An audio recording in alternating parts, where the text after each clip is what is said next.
ሰላም ሰላም ውዶችዬ እንዴት ናችሁ? ሰላም ናችሁ ወይ? ሁሉ ሰላም ከኔ ሁሉ ሰላም ነው። ሰላማችሁ ብዝት ይበልልኝ።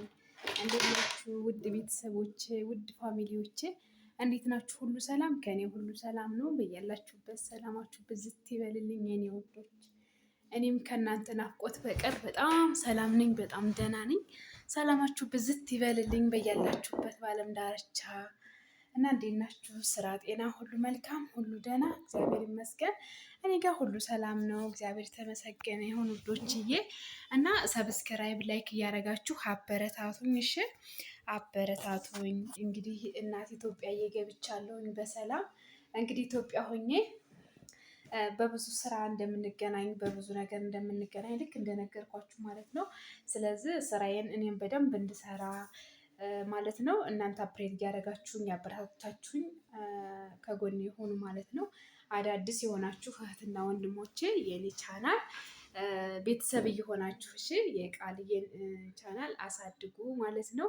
ቤተሰብ የሆናችሁ ደግሞ ከልብ ወዳችሁ ከልብ አመሰግናችኋለሁ። በእውነት በፍቅር በቅንነት ሰብስክራይብ ላይክ ኮሜንት እያደረጋችሁ በርቺ ጠንክሬ በእውነት የኔን በቃ ምን ልበላችሁ የኔን ደስታ የምትመኙ የምትሹልኝ ሁሉ በአጠቃላይ በጣም ቴንኪ ሶ ማች በጣም አመሰግናችኋለሁ። በጣም ወዳችኋለሁ። በጣም በቃ ከምንም በላይ ማለት ነው ከምንም በላይ እና ያው እንግዲህ በሰላም እግዚአብሔር ይመስገን ሀገሬ ገብቼ ዛሬ እፍ ለማለት በቃው። እፉም ብቻ ሳይሆን እንደው ራሱ በቃ ድምፄን ራሱ መጠቀም ቻልኩ ማለት ነው አይደለም። ዩቱብ ስሰራ እኮ ኧረ ቃልዬ ምን ሆነሽ ነው? ድምፅሽ እኮ አይሰማም፣ አሞሻል ወይ? ድምፅ የለሽም ወይ? ምናምን ብቻ የተለያየ ነገር ነበር የምባለው። ግን አለሁበት ቤት እንኳን ድምፅ መጠቀም ቀርቶ እንኳን ካሜራ እንደዚህ ቀርቶ በጣም ከባድ ነበር። ግን አላማዬ ከስደት ወጥቼ የራሴን ህይወት መኖር ስለሆነ ከሰው ሰራተኝነት ከሰው ታናሽነት ወጥቼ ራሴን ህይወት መኖር ስለምፈልግ በሚመችም በማይመችም እግዚአብሔርን ብታምኑ ባታምኑ ሽንት ቤት ሁሉ ገብቼ ቪዲዮ ሰራ ነበረ። ምክንያቱም በቃ የት ሄጄ ምክንያቱም ስራ ስለሌላቸው ሌትም ቀንም ተኝተው ነው የሚውሉ። በቃ ከአመት ዓመት የሁለት ዓመት እስኪመጣ አንድም ቦታ ሳይሄዱ እኔም እግዚአብሔር በቃ ለሀገር ያበቃኝ ማለት ነው። አንድ ቀን እንኳ ራሱ እንድህ በቃ ነፃነት አንድ ቀን እንኳ ቪዲዮ የምሰራበት የሆነ እንኳን 15 ደቂቃ እንኳ ሳላገኝ ማለት ነው። ግን ወይ ሽንት ቤት ገብቼ ነበር ቪዲዮ የምሰራ ወይ ደግሞ የሆነ በቃ ያንመጣጥበውን ነገር የምተኩሰውን ነገር ልተኩስ ላስተካከል መስዬ ነበር ቪዲዮ የምሰራ። በእውነት ግርም ነበር የሚለኝ እና እግዚአብሔር ከዛ ህይወት አወጥቶ ዛሬ በቤቴ ፈልሰስ ብዬ እየኖርኩኝ በቃ አሁን ብዙ ነገሮችን እንዲህ እንደፈለገኝ እያወራሁ እንደፈለገ በቃ ሁሉ ነገር እንዱ ማን እንደ ሀገር ማን እንደ ቤት ማን እንደ ህይወት ማን እንደ ራስ እግዚአብሔርን ኧረ እንዱ ለምን እንኳን እንዶ 40 እና 50 ቀርቶ ለምን 100,000 ብር አይከፈልም? ስደት ጥንቅር አይኑ ይጥፋ።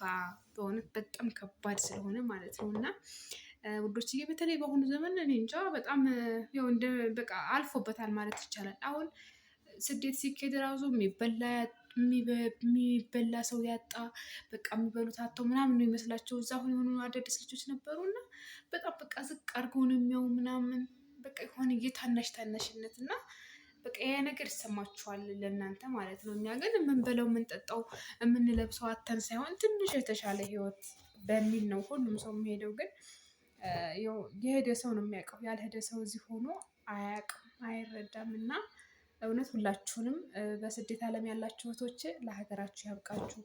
ስደት ምንም አያረግም፣ ምንም በቃ ከሄዳችሁም በኋላ በቃ ቆንጥጥ አድርጋችሁ ያችን 2 ዓመት የሰራችሁባትን ነገር ለራሳችሁ በቃ እኔ ሆነ እግዚአብሔር ይመስገን ለእናቴ ያላልኩ ለአባቴ ያላልኩ ለእህቴ ለወንድሜ ያላልኩ 2 ዓመት ደም የተፋሁባትን የሰራሁባትን ለራሴ በቃ እግዚአብሔር ይመስገን ለራሴ ያደረኩኝ ነው። በቃ እግዚአብሔር ይመስገን። በተጨማሪ ደግሞ ሌላም ስራ አለኝ እግዚአብሔር ይመስገን።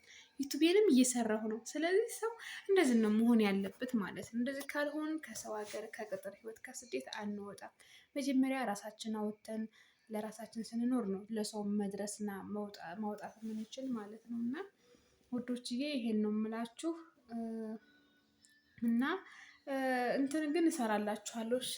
ከውጭ ሀገር ስትመጡ ማለት ነው ከውጭ ሀገር ስትመጡ እንደው ምን ይዛችሁ ራሱ መምጣት የሚለውን እኔ ግን ከውጭ ሀገር ስትመጡ ምንም ነገር ይዛችሁ ነው አልልም። ምክንያቱም ቀጥታ አዲስ አበባ እንደገባችሁ ወደ ክፍለ ሀገር ነው የምትሄዱ። ወደ ክፍለ ሀገር ስትሄዱ የምከፍሉት ትራንስፖርት ዋጋ በአንድ ሻንጣ እስከ 2,000 ብር በቃ ምናምን ነው የሚያስከፍሉ ራሱ እና በሻንጣ ውስጥ የያዛችሁት እቃና በየታክሲ የምትከፍሉት እንትን አንድ አይደለም እና ይዛችሁ እንድትመጡ እስቲ እነግራችኋለሁ። እንዶ ከሱ ላይ ምንም ልብስም ሆነ ምንም ነገር ይዛችሁ ባትመጡ ቆንጆ ነው። እዚህ መግዛት ትችላላችሁ። ከተቻለ ኤሌክትሮኒክስ ምናምን ስልክ፣ ኮምፒውተር ምናምን ብቻ ይዞ መምጣት፣ ምክንያቱም ምርቶች እሱ ላይ ስለሚሻል ማለት ነው። ስለዚህ እንደዛ ኤሌክትሮኒክስ ነገር ስልክ ምናምን ካልሆነ በቀር ሌላ ነገርስ እንደው ልብስ ምናምን ሌላ ኩተት አያስፈልግም፣ ወጪ ብቻ ነው። እና ይህን ቪዲዮ ደግሞ በቀጣይ ቪዲዮ እሰራላችኋለሁ ውዶችዬ። እና ያው እንግዲህ እረፍት ላይ ነኝ። በእውነት በጣም ደስ እያለኝ ነው። እረፍት ላይ ነኝ። እንግዲህ ከእረፍት በኋላ ደግሞ በገባሁት በቃል መሰረት በብዙ ነገር እንገናኛለን። ብዙ ነገር እሰራላችኋለሁኝ ማለት ነው የኔ ውዶች። ስለዚህ አበረታቱኝ እሺ። ሰብስክራይብ፣ ላይክ እያደረጋችሁ አብሮነታችሁ ኃይሌኝ ማለት ነው። ቪዲዮን እያያችሁ እንዳታልፉ እላችኋለሁ። በስደት ያላችሁ ደግሞ እህቶቼ በሰላም ለቤተሰባችሁ፣ ለትዳራችሁ፣ ለልጆቻችሁ ያብቃችሁ። በእውነት በጣም ከባድ ነው። ዓለም 9 ነው ይባላል። ዓለም ግን 9 አይደለም። ዓለም 9 የምናደርገው እኛ ነን። እንደውም ስደት ነው 9 መሆን ያለበት። የስደት ዓለም ነው 9 መሆን ያለበት እና ስደት ላይ ሆኖ ህይወት አይሳካም። ህይወትን መሳካት የምንችለው እኛ ነን። ስለዚህ ህይወታችሁን ሳታባክሩ ቶሎ ብላችሁ ከስደት ወጥታችሁ የራሳችሁን ነገር መኖር ይኖርባችኋል ማለት ነው። ስለዚህ ስደት ላይ ደግሞ ሆናችሁ እስክገቡ ድረስ ዩቱባችሁን ከፍታችሁ ሰብስክራይብ እና ሰዓታችሁን እየሞላችሁ በቃ ወንቴዝ ይሆናል። ኢትዮጵያ ስገቡ በቃ ቀጥታ መስራት የምትፈልጉትን የራሳችሁን ተሰጦ እየሰራችሁ በዩቱባችሁ እንትን ማለት ትችላላችሁ ማለት ነው። እና እኔ በጣም ሰላም ነኝ፣ እግዚአብሔር ይመስገን። እንግዲህ እኔን የረዳ እግዚአብሔር እናንተን የሚረዳችሁ እላችኋለሁኝ ውዶችዬ። በርቱልኝ፣ ጠንክሩልኝ። እንግዲህ በስደት ያላችሁ ጽናት ጥሩ ነው በእውነት። ስደት ላይ እዛ ሀገር ሆኜ ያሳለፍኩትን ህይወት አንድ ቀን ቪዲዮ እሰራላችኋለሁ ማለት ነው። በጣም ከባድ ነበረ፣ ከባድ ማለት ነው ከምንም በላይ። ግን ያው ጨካኝና ምንድነው ጭስ አያጣም ይባላል። እናም በጽናት ስለነበረ ሁሉን ነገር በትዕግስት ስለነበረ ሁሉን ነገር እንትን የምለው ዛሬ አልፌው ዛሬ እንደዚህ ለመተንፈስ ለማውራት ቻልኩ ማለት ነው። በእውነት በጣም ከባድ ነበር። በህይወት ራሱ መውጣት አልችልም ነበር እንኳን በአካል። ግን በጣም እግዚአብሔር ረድቶኝ እኔም ቻይ አድርጎኝ ዛሬው እዚህ እንድቆም አደረገኝ ማለት ነው እግዚአብሔር። እና እናንተን የሚረዳችሁ ለሀገራችሁ ያብቃችሁ እላችኋለሁ ውዶችዬ። በያላችሁበት በዓለም ዳርቻ ሰላም ሁሉ እመኝላችኋለሁኝ። እስከንገናኝ እንግዲህ በቀጣይ ቪዲዮ እረፍት ላይ ስለሆንኩኝ ብዙ ጊዜ ቪዲዮ እየሰራሁ አይደለም። ስለዚህ አሁን በሚያማምር ስራዎች እንገናኛለን በእውነት በብዙ ነገሮች ማለት ነው። እንደነገርኳችሁ ብዙ እኔ ይዤላችሁ የምቀርበው ስራ አለኝ። ስለዚህ እስከንገናኝ ድረስ በዛ ቪዲዮ ሰላም ሁኑልኝ። እስክንገናኝ ድረስ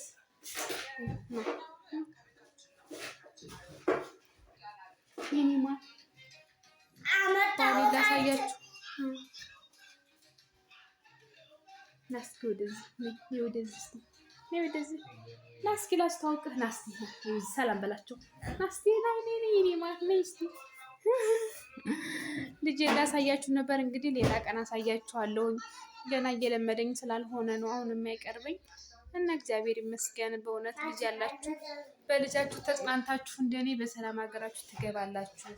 ልጅ ባይኖራችሁም በራሳችሁ ራሳችሁን አጽናንታችሁ መግባት አለባችሁ እላችኋለሁ ውዶችዬ። በጣም ነው የምወዳችሁ። በሌላ ቪዲዮ እስክንገናኝ ድረስ ሰላም ሁኑልኝ።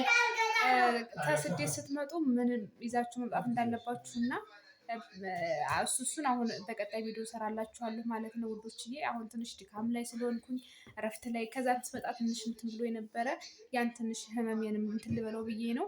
በቀጣይ ቪዲዮ እሰራላችኋለሁ። ሰብስክራይብ እና ላይክ እያደረጋችሁ እንዲደርሳችሁ ማለት ነው ቪዲዮ ስሰራ። ቤተሰብ ሁኑ፣ ወዳችኋለሁ። ቤተሰብ ሁኑ ሁላችሁም እያበረታታችሁኝ። ቴንኪው ያላችሁ ደግሞ በጣም ቴንኪ ሶማጅ ማለት ወዳለሁ። በጣም ነው የምወዳችሁትና ወንድሞቼ በያላችሁበት በዓለም ዳርቻ ሰላም ሁኑልኝ። እስክንገናኝ በቀጣይ ቪዲዮ ሰላም ሁኑልኝ። ባይ